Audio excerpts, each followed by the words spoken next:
Thank you, Madam Chair, and thank you, Chairman Powell, for being back with us. A year ago, President Biden tried to buy support by signing into law a $2 trillion stimulus bill. What he did was sell out ordinary Americans who are now repaying all that quote-unquote free money. Inflation is the worst it's been in 40 years. American families are rethinking their long-awaited summer vacations because they can't afford a $5 a gallon price at the pumps. Costs are spiraling out of control for everything from housing and food to airfare, cars, medical care, and clothing. Democrats are still on the hunt for the scapegoat. They blamed oil companies, the war in Ukraine, and supply chain issues in Asia. But let's be clear. It's the Democrats' trillions in wasteful spending that resulted in higher grocery bills and soaring gas prices. President Biden continues to deny that the so-called American Rescue Plan contributed to inflation, recently calling that idea, quote, bizarre.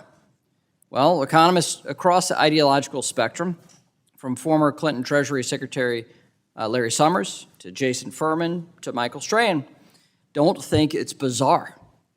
Even the left-leaning San Francisco Fed found that the American Rescue Plan contributed to price increases.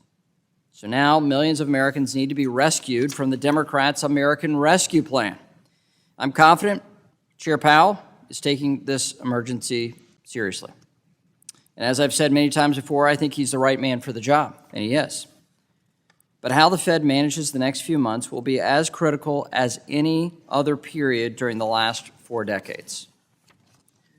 No one at the central bank was prepared for prices rising at a clip of 8%, with even core inflation rising and running at 6% now. Republicans have long warned about the size of the Fed's balance sheet, but it grew by nearly $1 trillion over the last 12 months alone. And now it seems the previous predictions by the Open Markets Committee about economic projections are wrong, and they are altering course. Simply put, the Fed has its work cut out for it. Lastly, I want to address the left's ongoing efforts to expand the Fed's dual mandate. Republicans have been on the record opposing this, and I hope that the skyrocketing inflation unleashed under the Biden administration puts an end to these discussions. The Fed should be focused on price stability. That should be their single-minded focus at this moment in time. It's out of touch for Democrats to keep pushing mission creep at the Fed when American families are struggling to feed themselves and to get work. The Fed is a serious place with serious business to attend to. It needs to focus on the middle class, not the chirping political class. This was true before inflation broke out. It's all the more obvious to today. I hope that Chair Powell will deliver that message to his colleagues throughout the institution.